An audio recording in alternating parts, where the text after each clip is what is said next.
দুঃখেই আমি দুঃখী। গোবিন্দ জানেন নারদ কোনো দিনের জন্য কৃষ্ণ সুখে সুখী নয়, নিজের আত্ম অহংকার নিয়ে সুখী। তাই তার অহংকার চূর্ণ করবার জন্য আমার গোবিন্দ একটু ছলনা করলেন। হঠাৎ চিৎকার করে উঠেছে, নারদ আমি যে আর সইতে পারছি না নারদ, আমার অসহ্য শিরোপীড়া হচ্ছে।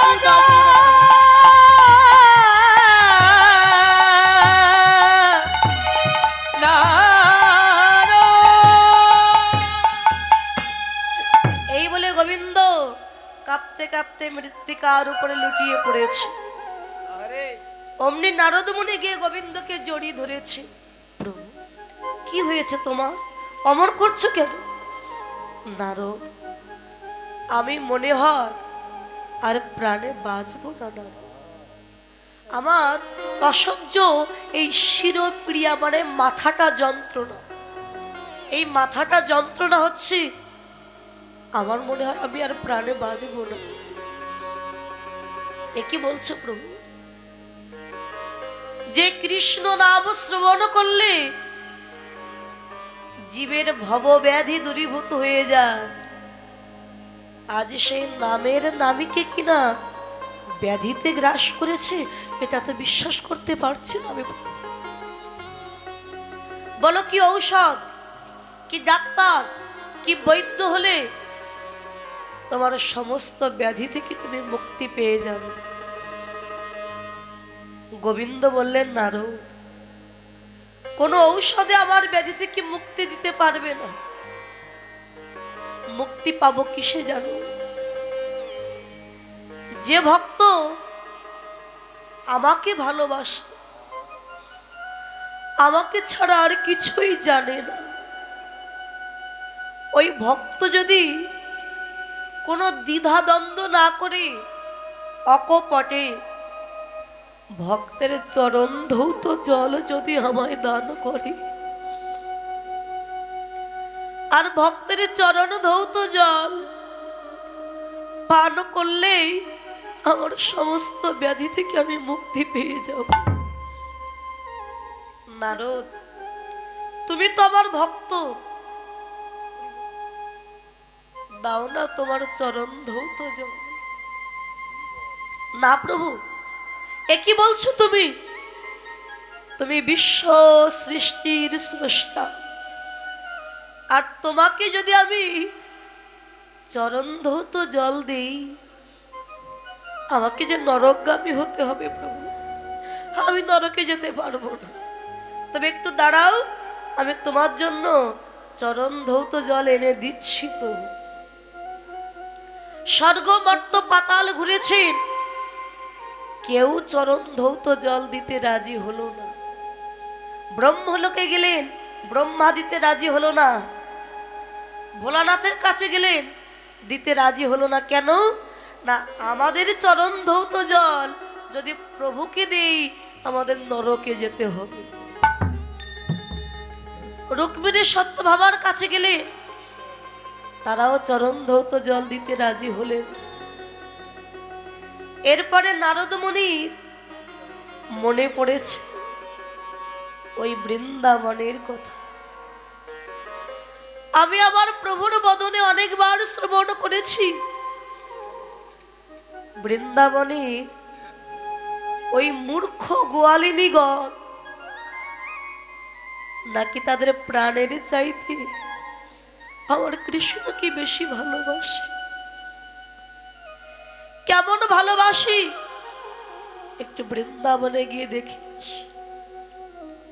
বৃন্দাবনে প্রবেশ করে দেখে ফলবান বৃক্ষ যেমন ফলের ভরে আপনা হতে নত হয়ে যায়,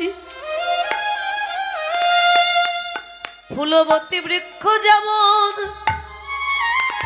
ফুলের ভরে নত হয়ে যায়,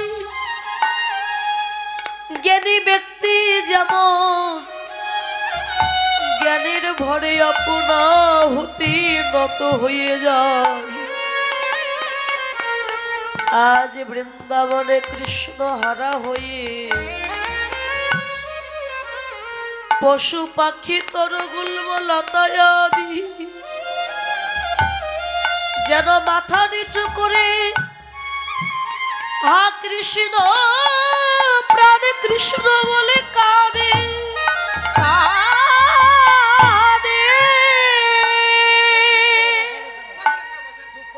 হা কৃষ্ণ প্রাণ কৃষ্ণ বলে কাঁদে। বৃন্দাবনের মাঝি শ্রীমতী রাধা রানী আমার কৃষ্ণ বিরহে পাগলিনী হয়ে হা কৃষ্ণ বলে কাঁদতে কাঁদতে রাধা রানী আমার মৃত্তিকার উপরে পড়েছে লুটি। বাবা কৃষ্ণ নাই, তাই কাঁদতে কাঁদতে রাধা রানী আজকে মৃত্যু শয্যায় যেন পড়ে আছে, কথা বলছে না। ললিতা বিশাখা গিয়ে বলছে, রাধে ও রাধে একবার কথা বল, একবার কথা বল, আমরা তোর কৃষ্ণ এনে দেব। যেই কথা বলেছে অমনি রাধারানী চমকে উঠেছে। কৃষ্ণ কোথায়, কোথায় আমার কৃষ্ণ? আরে রাধে আমরা বলেছি কৃষ্ণ এনে দেব, কৃষ্ণ এনে দিয়েছি একবারও বলিনি, এনে দেব বলেছি। অমন করে তুই কাঁদলে তুই তো মরে যাবি রাধে, আর কাঁদিস না। রাধারানী বলছে, ললিতা আজ 100 বৎসর আমি আমার গোবিন্দের বদন দেখিনি। যা ললিতা রাধাকুণ্ড থেকে একটু মাটি তুলে নি। যেই মাটি তুলে এনেছে রাধারানী আমার, ওই মাটি দিয়ে সুন্দর করে মাটির উপরে একটা কৃষ্ণ মূর্তি তৈরি করেছে। কৃষ্ণের চূড়া দিয়েছে, বাঁশি দিয়েছে, হাসি দিয়েছে, এই কোটি দেশ পর্যন্ত তৈরি করেছে। কিন্তু এর নিচে আর চরণ দুটি তৈরি করলো না আমার রাধারানী। ললিতা গিয়ে বলে, রাধে কত সুন্দর একটা কৃষ্ণ মূর্তি তুই তৈরি করেছিস, কৃষ্ণের চূড়া দিয়েছিস, বাঁশি দিয়েছিস, হাসি দিয়েছিস, কোটি দেশ পর্যন্ত তৈরি করেছিস, কিন্তু এর নিচে চরণ আঁকলি না কেন রাধে? তুই কি চরণ আঁকবার কথা ভুলে গেছিস?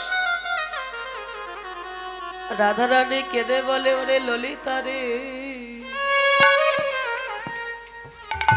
শয়নে স্বপনে যার কৃষ্ণ, সে কি কৃষ্ণ চরণ আঁকবার কথা ভুলে যাই? আমি ইচ্ছে করে কৃষ্ণ চরণ আমি আঁকিনি। কেন জানিস? ওই চরণ ছিল বলে তো আমার কৃষ্ণ আমায় ছেড়ে চলে গেছে। আজ মাটিতে একটা নকল কৃষ্ণ তৈরি করেছি, এই কৃষ্ণেরও যদি আমি চরণে আঁকি, এই কৃষ্ণ যদি আমায় ছেড়ে চলে যায়, ললিতারি আমি যে সারা জনমের মতো আমি যে কৃষ্ণ চরণ ছাড়া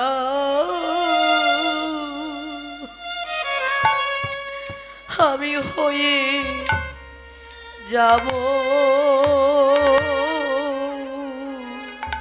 আমি যে কৃষ্ণ চরণ ছাড়া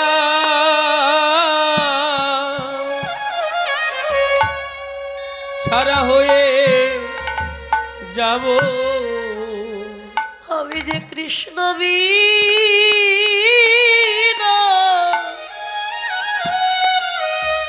আমি আর জানি না।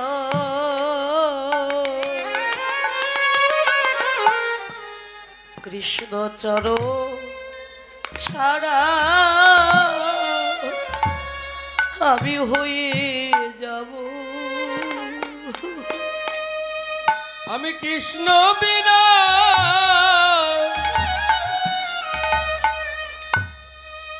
আন জানি না, কৃষ্ণ চরণ চরণ ছাড়া ছাড়া হয়ে যাব। ও সখী, তাই তো কৃষ্ণ চরণ আমি তৈরি করিনি। যা ললিতা, উদ্যান থেকে কুসুম চয়ন করে নিয়ে আয়। প্রভাতকালে যে কৃষ্ণ সেবা দিতে হবে। ললিতা কুসুম চয়ন করে নিয়েছে। রাধারানী বলছে, ললিতা সব ফুল তো কৃষ্ণ সেবাই লাগে না। কি গো মা, গাছে তো কত ফুল ফোটে, সব কি ভগবানের সেবায় লাগে?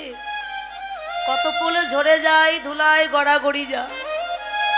কত ফুল কুড়ি থাকতে ঝরে যায়, কত ফুল মালা হয়ে